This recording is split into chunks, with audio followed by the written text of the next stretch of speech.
L'Écosse et l'Angleterre sont unies depuis plus de 300 ans. Ce n'est que ces dernières décennies que les appels à l'indépendance se sont fait vraiment entendre, jusqu'à 2012 et l'accord du Premier ministre britannique sur un référendum, le rêve absolu du Parti national écossais, que rien n'a su arrêter sur sa route.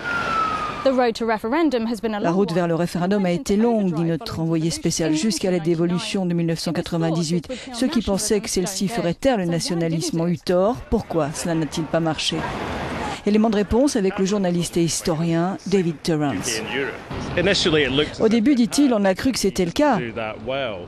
Mais avec le temps, la simple existence du Parlement écossais a donné les moyens au SNP de pouvoir augmenter son audience, d'élargir sa représentation et finalement d'entrer au gouvernement. Et une fois un pied dans la place, ils ont pu se développer encore plus et faire pression pour un référendum. Et on en est là.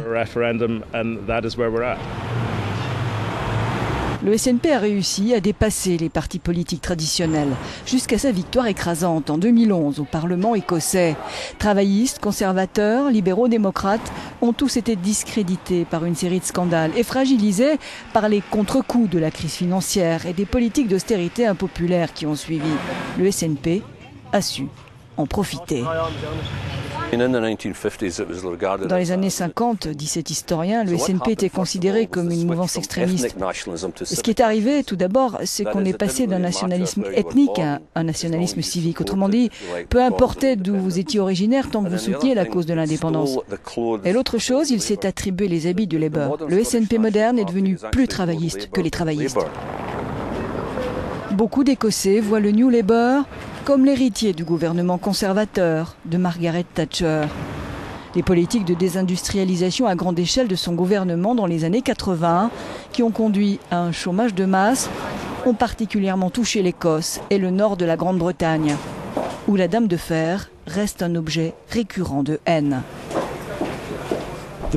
Pour Tom Webster ici, le plus grand héritage qu'a laissé Thatcher, c'est ce sentiment que l'Écosse est l'endroit où tester les nouvelles politiques avant de les appliquer en Angleterre. Être le laboratoire des intérêts anglais, c'est un sentiment très fort ici.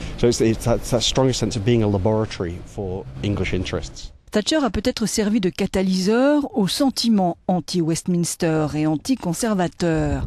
Mais le pétrole de la mer du Nord a aussi contribué à convaincre de la viabilité d'une Écosse indépendante.